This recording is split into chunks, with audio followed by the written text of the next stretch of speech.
Hadirin sekalian jemaah yang dirahmati dikasihi Allah SWT sekalian, hari ini tanggal 8 Zulqa'dah 1442 Hijrah. Bulan Zulqa'dah merupakan antara 4 yang disebut sebagai bulan-bulan haram. Antaranya Zulqa'dah, Zulhijjah, Muharram dan Rajab. 4 bulan ini dikategorikan sebagai bulan haram. Dalam bulan Zulqa'dah ini, ketika di zaman Nabi Muhammad SAW, berlaku banyak peristiwa penting. Antaranya adalah peristiwa pengusiran Bani Quraidah. Yang kedua, peristiwa perjanjian Hudaibiyah. Yang ketiga, kisah Bai'atul Ridwan. Dan yang keempat, bermulanya ekspedisi Hajjatul Wida, berlaku pada bulan Zulqa'dah. Dan bulan hadapan kita akan masuk bulan Zulhijjah. Hadirin sekalian jemaah yang dirahmati dikasihi Allah SWT sekalian, antara peristiwa penting yang saya sebut tadi yang berlaku dalam bulan Zulqa'dah adalah peristiwa perjanjian Hudaibiyah, berlaku pada tahun ke-6 Hijrah. Waktu itu sekitar 1400 kaum muslimin yang dipimpin oleh Rasulullah SAW berangkat ke Mekah untuk melaksanakan ibadah haji. Nabi SAW mendapat mimpi daripada Allah Subhanahu Wa Taala, maka baginda Nabi SAW berangkat dengan 1400 para sahabat untuk pergi ke Mekah menunaikan haji. Mengetahui kehadiran kaum muslimin ke Mekah ini, orang-orang Quraisy bersiap sedia. Melihat situasi yang tidak kondusif, Nabi Muhammad SAW menggunakan kaedah diplomasi ataupun secara diplomatik, bukan secara peperangan, untuk menghindarkan pertumbuhan darah. Dan Mekah adalah satu tempat suci yang harus dijaga kesuciannya. Kaedah diplomasi tersebut adalah kesepakatan damai yang termaktub dalam perjanjian Hudaibiyah. Perjanjian itu antara lain berisi bahawa kedua belah pihak, muslimin dan satu lagi musyrikin Quraisy, berdamai selama 10 tahun. Kaum muslimin harus kembali ke Madinah, di antara perjanjian damai tersebut. Dan baru pada tahun berikutnya boleh kembali ke Mekah untuk menunaikan ibadah haji.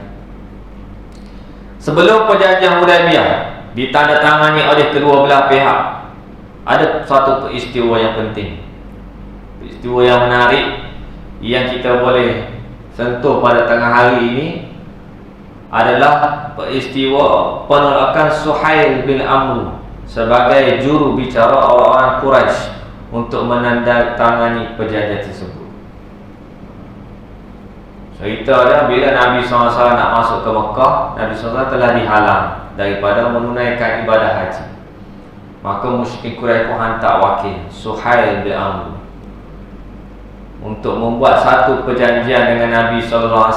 Antara isi perjanjian tersebut adalah tidak melakukan peperangan selama 10 tahun.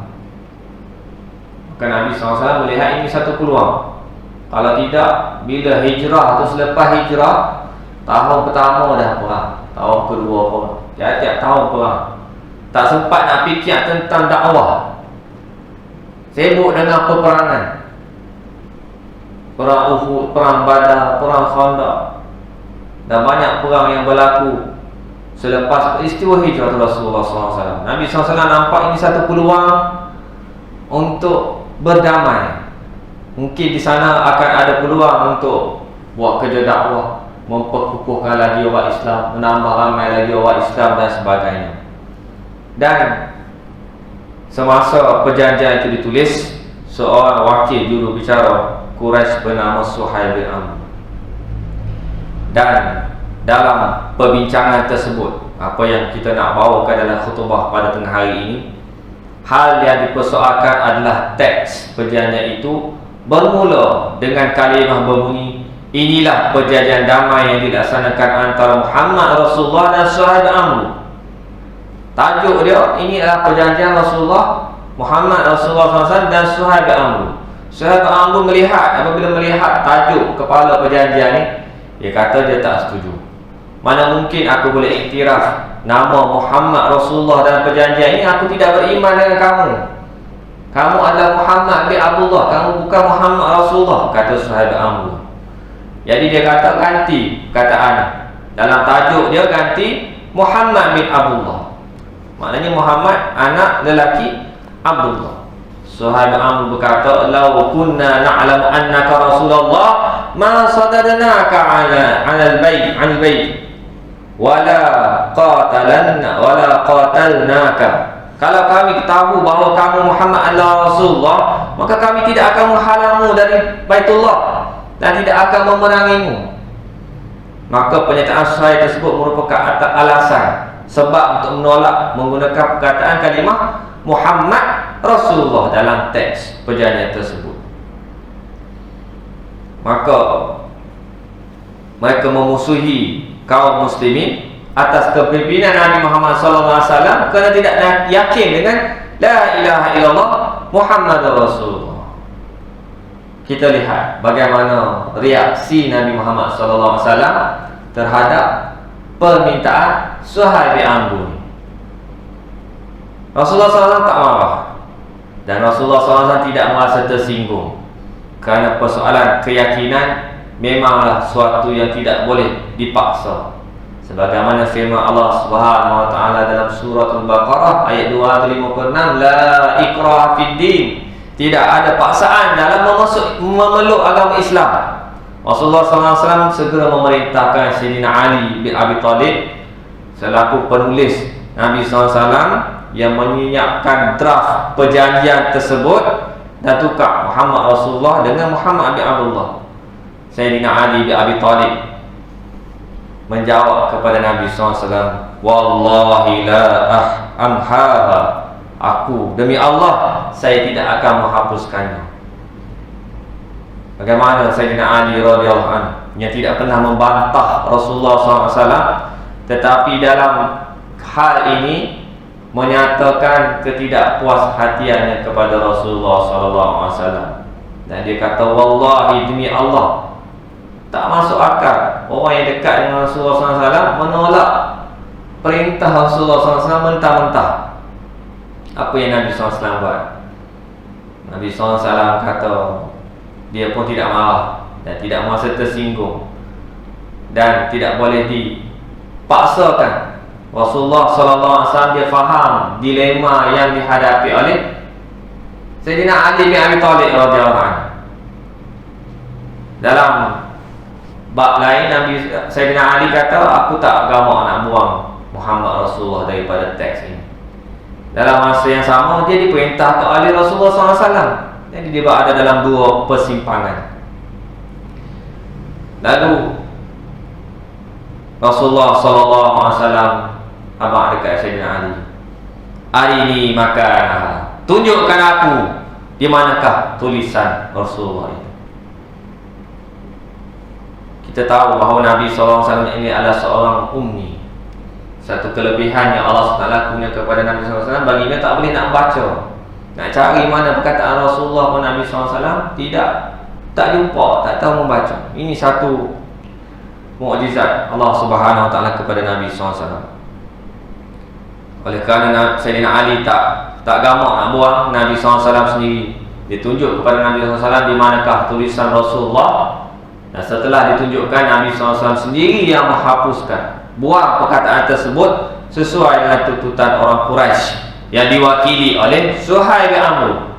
Rasulullah SAW tidak keberatan menghapuskan kata-kata itu demi menghormati kebebasan berkeyakinan, sekaligus untuk mencapai perdamaian di antara kaum muslimin dan orang Quraisy yang dimusuhi.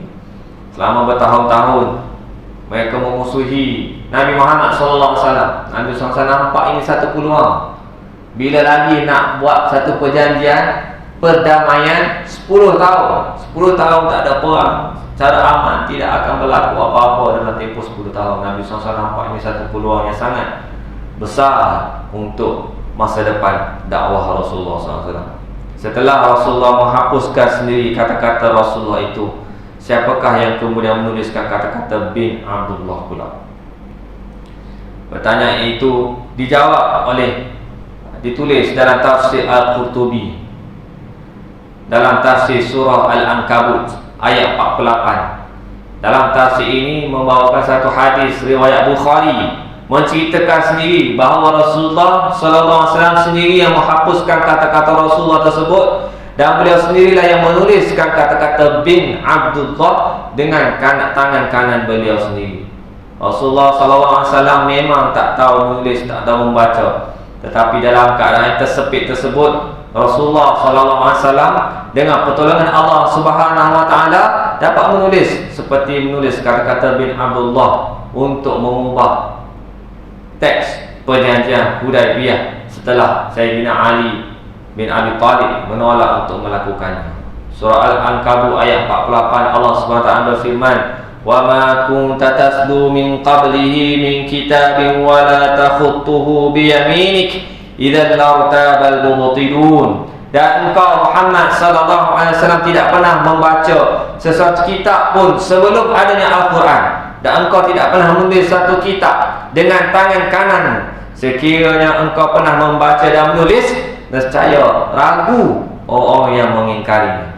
Ayat ini jelas menunjukkan kepada kita bahawa Rasulullah SAW tidak pernah membaca dan menulis sesuatu apapun sebelum turunnya Al-Quran Karim. Ini menjamin bahawa Al-Quran itu diturunkan oleh Allah Subhanahu Wa Taala dan bukanlah ditulis dan direka oleh Nabi Muhammad SAW sebagaimana tuduhan orang yang memusuhi agama Allah Subhanahu Wa Taala.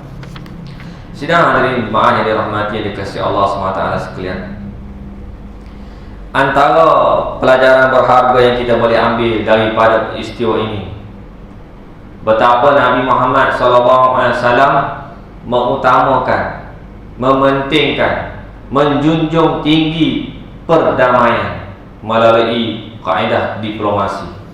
Rasulullah SAW sendiri menghindari pertumpahan darah.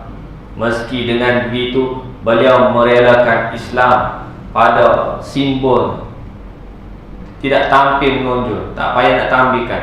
Tapi Nabi SAW tidak menunjukkan, memaksakan kehendak Islam dalam hal keyakinan.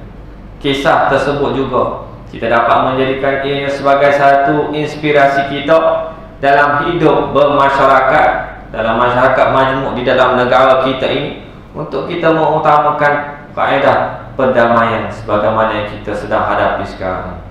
Kebesaran hati dan sikap menghormati keyakinan orang lain berbeza sebagaimana telah dicontohkan oleh Rasulullah SAW menjadi hal yang sangat penting dalam rangka kerukunan kita bersama. Sidang hadirin yang dirahmati dan dikasihi Allah